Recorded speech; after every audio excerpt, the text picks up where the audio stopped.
What if I told you that Scotty from Star Trek stormed the beaches of Normandy on D-Day and was hit 6 times? Or that the King of Hollywood himself flew combat missions anticipating he may not come home?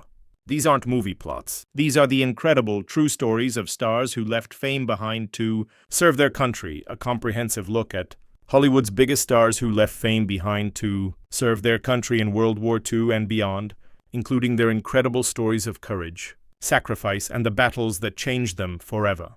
These accounts are shared to provide historical education about the military service of Hollywood, personalities, and to honor their sacrifices. All information is based on historical records and documented accounts. Number 15, Paul Newman. You know Paul Newman from Cool Hand Luke and Butch Cassidy. But here's what most people don't know. He almost passed away in World War II. At 19, Newman enlisted in the Navy, hoping to become a pilot. One problem, he was colorblind. So instead, he became a radio man and rear gunner on torpedo bombers in the Pacific. Newman was stationed on the USS Bunker Hill when fate stepped in. His pilot came down with an ear infection right before they were supposed to join the brutal Okinawa campaign. That illness kept them grounded.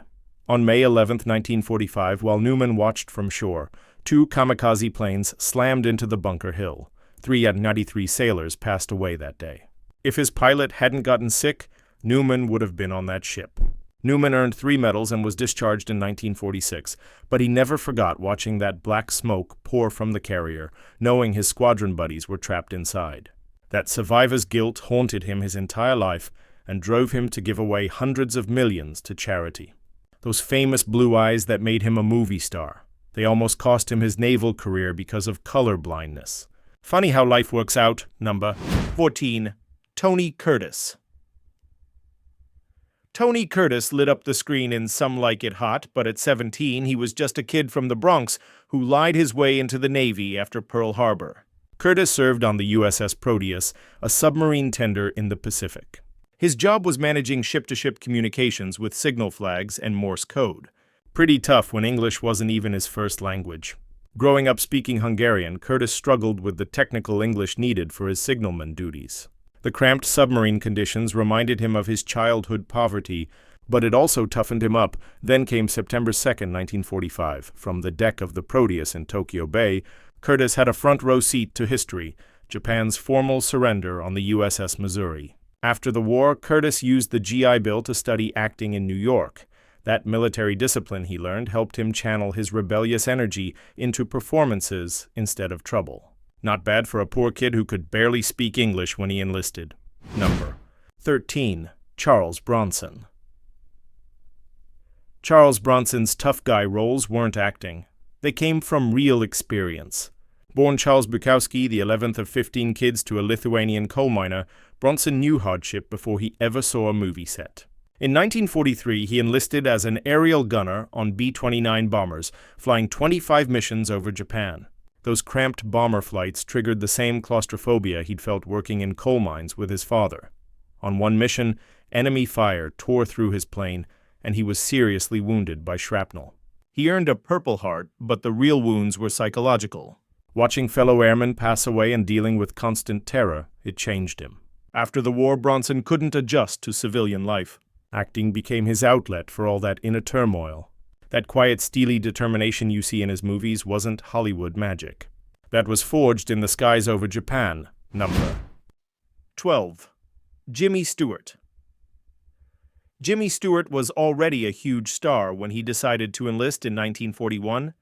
Coming from a military family, both grandfathers fought in the Civil War, he felt duty-bound to serve. One problem, at 6'3" he was too skinny, so Stewart did what any determined guy would do.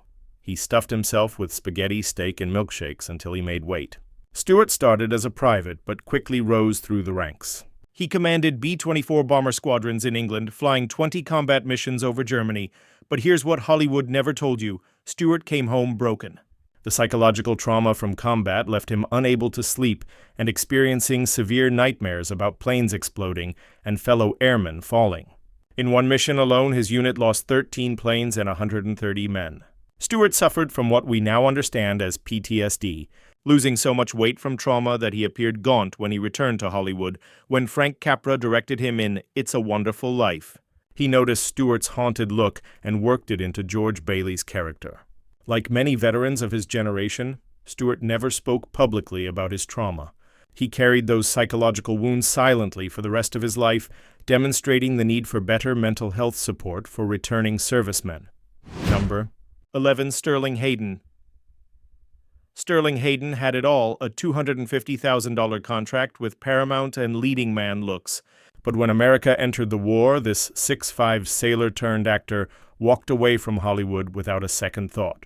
He joined the Marines under a fake name to avoid publicity, then got recruited by the OSS, the precursor to the CIA, as an OSS agent. Hayden ran guns to Yugoslav partisans fighting the Nazis. He navigated dangerous waters in the Adriatic, coordinated with resistance fighters behind enemy lines, and earned a Silver Star for gallantry. This wasn't movie heroics. This was the real deal.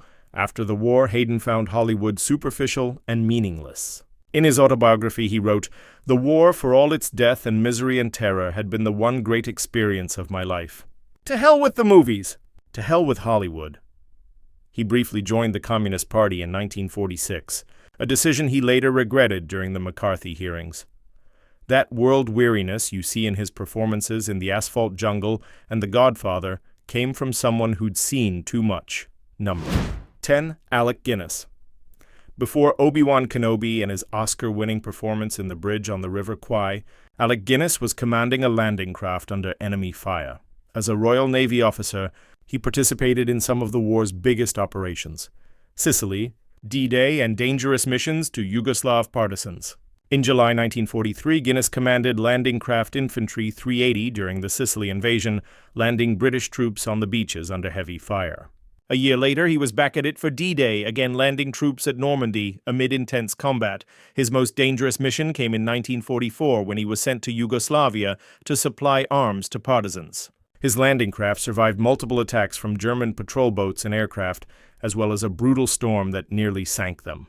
Guinness rarely discussed his war service, preferring to focus on acting.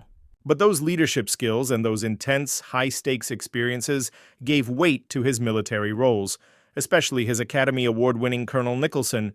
You can't fake that kind of authenticity. Number 9. Christopher Lee. Christopher Lee had the most mysterious war service of any actor. In 1939, he volunteered to fight for Finland against the Soviets, though British volunteers were kept from actual combat. When Britain entered the war, he joined RAF intelligence despite vision problems that initially grounded him. Lee served with the Long Range Desert Group in North Africa and later worked with the Special Operations Executive, Britain's Ministry of Ungentlemanly Warfare. Fluent in multiple languages, he became invaluable for reconnaissance and planning operations against Axis forces. But here's the thing, Lee rarely talked about what he did. Citing the Official Secrets Act, at times, Lee spoke of knowing the harsh realities of close-quarters combat. His work hunting Nazi war criminals. After the war left him with nightmares that lasted. His entire life, that aristocratic, bearing and cultured demeanor masked someone who'd witnessed some of the war's darkest moments, which he channeled into his legendary villain portrayals. Number 8. Kirk Douglas. Kirk Douglas, born Iser Daniel to poor Russian Jewish immigrants, enlisted in the Navy right after Pearl Harbor. Commissioned as an ensign, he served on the USS PC-1139, a patrol craft hunting German U-boats in the Atlantic. His job was communications officer, keeping crucial contact during nerve-wracking convoy missions. In 1944, Douglas was honorably discharged after sustaining abdominal injuries when a depth charge exploded prematurely during an anti-submarine patrol. That painful experience influenced how he approached acting, especially in war films where he insisted on showing combat's psychological cost alongside the physical dangers. Douglas learned something valuable in the Navy: fear is useless. Either you do something about the situation or you accept it. That determination served him well when he became an independent producer, pioneering the path for actor-producers in Hollywood. Number 7. Mel Brooks.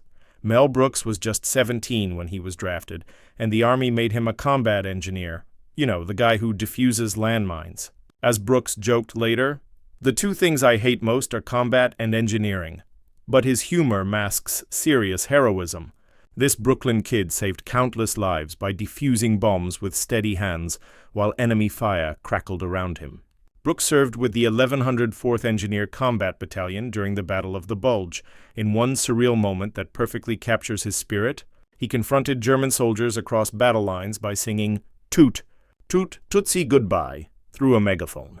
The surprised Germans actually sang harmonies back. This musical exchange in the middle of a battlefield became vintage Mel Brooks, finding humor in the darkest situations.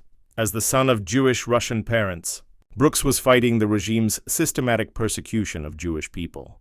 That weight, combined with the daily terror of diffusing explosives, shaped his later comedy style of confronting life's absurdities with laughter. Number 6. Clark Gable. Clark Gable was the king of Hollywood, but in 1942 he was just a heartbroken man. When his wife Carol Lombard passed away in a plane crash returning from a war bond tour, friends say Gable was consumed by grief and enlisted while devastated by his loss. At 41, he was older than most recruits, but overwhelming sorrow drove him to train as an aerial gunner and fly combat missions over Europe. Gable helped produce Combat America to support the war effort, but his real focus was on dangerous missions. Reports suggest Hitler himself was a fan and offered $5,000 to any German soldier who could capture the actor alive. Gable's commanding officers, knowing about this threat, tried to keep him from combat operations. He insisted on participating anyway. When Gable returned to Hollywood, colleagues noticed he'd aged dramatically, premature gray hair and a haunted expression that changed his screen presence forever. The carefree romantic lead was gone, replaced by a more somber, introspective actor who'd lost the love of his life and seen too much war. Number 5. Gene Autry.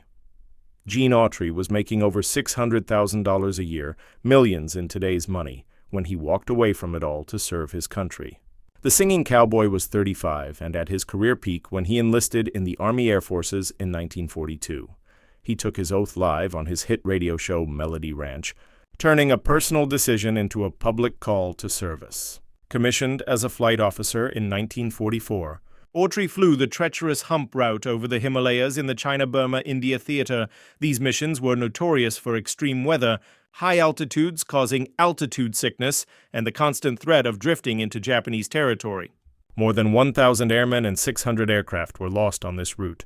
Unlike many celebrities who stuck to publicity tours, Autry insisted on genuine service. He transported troops and supplies through some of the war's most dangerous flying conditions, later incorporating his experiences into his post-war performances while using his platform to honor fellow veterans. Number 4. David Niven. David Niven was one of the few British actors who returned to Britain to serve when the war began. Commissioned as a lieutenant in the Rifle Brigade, he later joined the Commandos and served with the secretive Phantom Reconnaissance Regiment, specializing in intelligence gathering behind enemy lines. Niven arrived in France 5 days after D-Day and was tasked with establishing forward communication posts under heavy German fire. His unit gathered critical intelligence that helped coordinate Allied advances. Despite his light-hearted public persona, Niven witnessed horrific casualties and brutal combat realities. In his memoir, The Moon's a Balloon, he detailed using humor to cope with constant danger, including a surreal moment when pinned down by German snipers while wearing a ridiculous reconnaissance disguise. Despite his fame, Niven insisted on being treated like any other officer and earned respect through shared hardship rather than Hollywood credentials. Number 3. Richard Burton. Richard Burton emerged from a Welsh mining village to become one of Britain's greatest actors, but first he had to master the King's English in the Royal Air Force. Born Richard Walter Jenkins, Jr., he grew up speaking Welsh and struggled with the technical English required for navigator training after enlisting at 18 in 1944. Poor eyesight prevented Burton from becoming a pilot, which had been his initial ambition. However, he discovered his talent for performing during military theatrical productions. His powerful voice and commanding presence captivated audiences of fellow servicemen, sparking what would become one of the greatest classical acting careers of the 20th century. Though the war ended before he saw combat, military discipline helped channel Burton's rebellious nature into dramatic performances rather than self-destruction. Though his later struggles with alcohol suggested this lesson was imperfectly learned. After discharge, Burton won a scholarship to Oxford, where he studied under Professor Neville Coghill and refined his craft. Number 2. James Doohan. James Doohan's most heroic performance wasn't on Star Trek, it was on D-Day. The Canadian actor landed on Juno Beach with the 3rd Canadian Infantry Division on June 6, 1944, leading his troops through anti-tank mines and personally taking out 2 German snipers who were pinning down Canadian forces. That night, tragedy struck when a nervous Canadian sentry mistakenly hit Doohan 6 times. 4 bullets hit his leg. One struck his chest, stopped by a silver cigarette case from his brother, and he lost his right middle finger due to enemy fire. He refused medical evacuation and insisted on staying with his unit. Throughout his Star Trek career, camera operators carefully avoided showing Doohan's right hand, and special props hid his missing finger. When observant fans occasionally spotted his injury on screen, Doohan personally answered their letters, sharing his war story. That stubborn determination that characterized Scotty came from someone who demonstrated real courage under fire. Number 1. Denholm Elliott. Denholm Elliott's gentle, nuanced performances came from someone who'd survived the unthinkable. In 1942, his RAF bomber got taken down over Denmark during a nighttime mission. Only Elliott and 2 other crewmen survived, and he spent the rest of the war in a German prisoner of war camp in Stalag 8B. Elliott found salvation through Shakespeare. The POWs received the complete works from the Red Cross, and Elliott became obsessed with them, memorizing vast portions. With fellow prisoners, he formed the No Name Players, performing makeshift productions that offered psychological escape from their grim circumstances. These prison performances became Elliott's drama school, where he discovered his ability to completely immerse himself in character. The trauma of captivity and constant uncertainty about survival gave him a profound understanding of human fragility that later informed his portrayals in films like Raiders of the Lost Ark and A Room with a View. Denholm Elliott's gentle, nuanced performances came from someone who'd survived the unthinkable. In 1942, his RAF bomber got taken down over Denmark during a nighttime mission. Only Elliott and 2 other crewmen survived, and he spent the rest of the war in a German prisoner of war camp in Stalag 8B. Elliott found salvation through Shakespeare. The POWs received the complete works from the Red Cross, and Elliott became obsessed with them, memorizing vast portions. With fellow prisoners, he formed the No Name Players, performing makeshift productions that offered psychological escape from their grim circumstances. These prison performances became Elliott's drama school, where he discovered his ability to completely immerse himself in character. The trauma of captivity and constant uncertainty about survival gave him a profound understanding of human fragility that later informed his portrayals in films like Raiders of the Lost Ark and A Room with a View, but that was only the beginning of his transformation. For a young man who had entered the war with little sense of where life would lead him, Shakespeare and the makeshift stage inside a prisoner camp offered more than distraction. They gave him identity, purpose, and the discovery of a gift that might have remained hidden had he never endured those years behind barbed wire. Each role he played became an experiment in empathy, an exploration of how to inhabit someone else's mind while carrying the weight of his own despair. The Red Cross-supplied books were passed from hand to hand, worn at the edges, their pages marked by candle soot and dirt. Yet to Elliott and the other POWs, they were treasures. Performing scenes in freezing barracks or outdoors under the wary eyes of guards, they weren't simply acting for entertainment. They were preserving sanity. For Elliott, the stage became a lifeline, a reminder that imagination could outlast barbed fences. In this crucible, his quiet intensity took root. When the war finally ended and Elliott returned home, he wasn't the same man who had enlisted. The experience had reshaped his inner world. He had seen men at their weakest and strongest, had confronted hunger, fear, and the constant possibility of death. Those scars never left him, but they deepened his artistry. Unlike many actors of his generation who leaned on theatrical flamboyance, Elliott's power was understated. He didn't need to exaggerate emotions. He had lived them. That authenticity became his trademark. Over the next decades, audiences came to know him as the consummate character actor, never the loudest voice in the room, but always the one you remembered when the credits rolled. In Raiders of the Lost Ark, as Marcus Brody, Elliott brought warmth and humor, grounding the spectacle in human feeling. In A Room with a View, his delicate portrayal added layers of complexity to a story of love and repression. His characters often seemed vulnerable, yet quietly resilient, a reflection of the boy who had once survived captivity through poetry and performance. Friends and colleagues often remarked that Elliott carried himself with gentleness, even in an industry known for ego and competition. That softness came not from weakness, but from an unshakable awareness of what people could endure. He had learned in the harshest possible classroom that cruelty was easy, but compassion was strength. His career spanned more than 4 decades, with appearances in over 120 films and countless television roles. Yet despite the accolades, including 3 consecutive BAFTA awards in the 1980s, he never lost the humility forged in that POW camp. Fame didn't interest him as much as the craft itself, the joy of slipping into another's skin and telling a story truthfully. Looking back, it's striking to imagine the line that runs from a tattered Shakespeare volume in Stalag Sait B to the refined performances that graced British cinema. Denholm Elliott's artistry wasn't built in acting schools or on glamorous stages. It was born in confinement, sustained by words that had outlived centuries, and shaped by the resilience of a young airman who refused to let despair define him. Even today, watching him on screen, you can sense the depth behind the eyes. It's the look of someone who knew how fragile life could be, and who chose to honor that fragility by portraying it with honesty.